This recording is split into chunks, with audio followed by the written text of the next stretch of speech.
Alright, I've got a Yamaha jog moped here. We'll go over the bad first. Obviously this is for sale.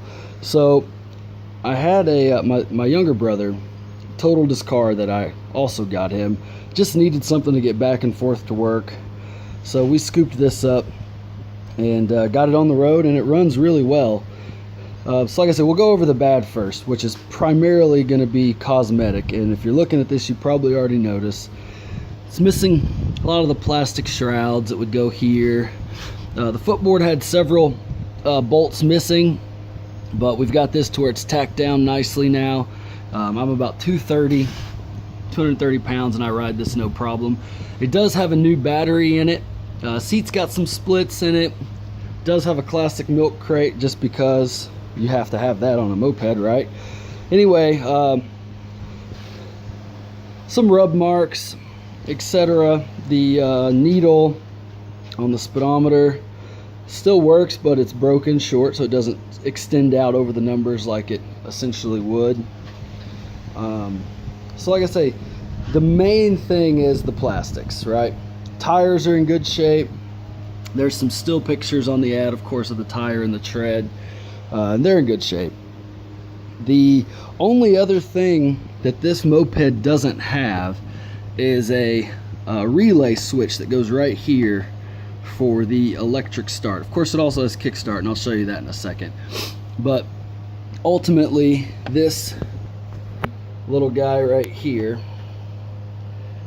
that little 4-pin plug, is supposed to hook to a solenoid. So essentially, it allows we'll just skip the lesson on how solenoids work. At any rate, it sends the electrical current down to the starter. So just to show you that that's all that it's missing, and it looks like those are about 20 bucks or less on eBay. What we can basically do, I've turned the key on up here. So there's off, there's on. The switch is on run, which, by the way, these switches, high beam, low beam, blinkers, they all work also. I'll show you that in a moment as well. So this side of the switch is hot, that's your electricity, and the other side right here is where it feeds it. So that solenoid, essentially, when you press the starter button, would connect these two. So we can just plug this guy in here.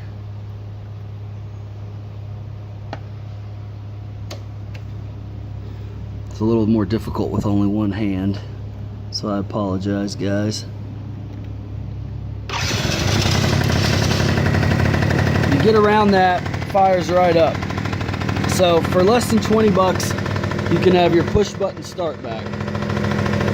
Of course, you can use that switch to turn it right back off. That's back on. And there's your key, of course, as well.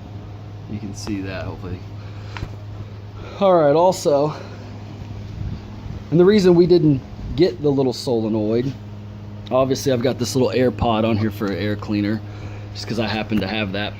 So with everything back on, I mean, we're talking easy to start. That's just with my hand, and she fires right up.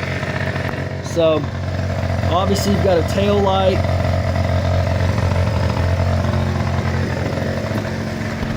You've got a headlight.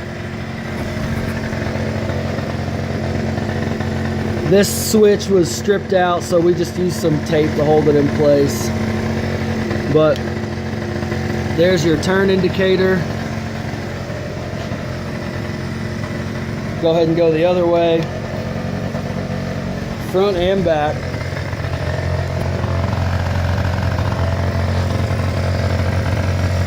There's the other side. And then you have your high beam. See that there?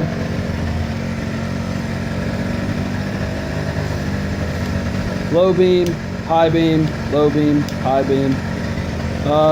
And lastly, your horn. So, at any rate, I'm going to try to set this on that chair right there and just show you that it'll take me again with no problem. I mean, as you can see, she idles and runs like a champ. Of course, it is a Yamaha, so it's not Chinese, a Tao or any of that kind of stuff that's just notorious for problems.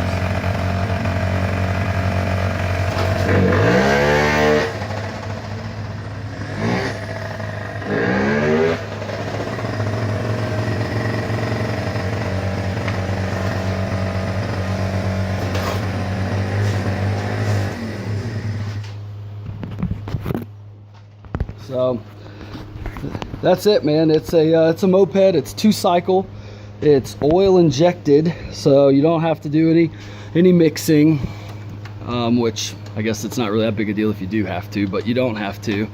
So you've got your 2-cycle oil, your just standard unleaded gasoline, and of course that's the new battery we just put in. And along on the ad, I'll have some specs posted on these Yamaha Jog scooters. I believe it says on their spec sheet it's supposed to get up in the mid to high 30s as far as the top speed. I've gotten it right around 30, so I guess that depends on the weight of the rider. Probably ready for a new spark plug. I haven't changed that out. Really, other than the battery, we've done nothing to this. So if you just need to get around town, or you're having transportation issues, this thing is perfect. Or you can just use it for hell, whatever you want. It is a 49cc, so it's under 50 cc's. You don't need any type of licensed motorcycle endorsement or anything like that to operate it. It's obviously street legal, has all your turn indicators, of course, just pending an inspection. Don't have a title for it, but priced where it is, I don't think you have any concerns there. So at any rate, I hope someone gives it a good home, because it's a good little moped, good mode of transportation. Thanks, guys.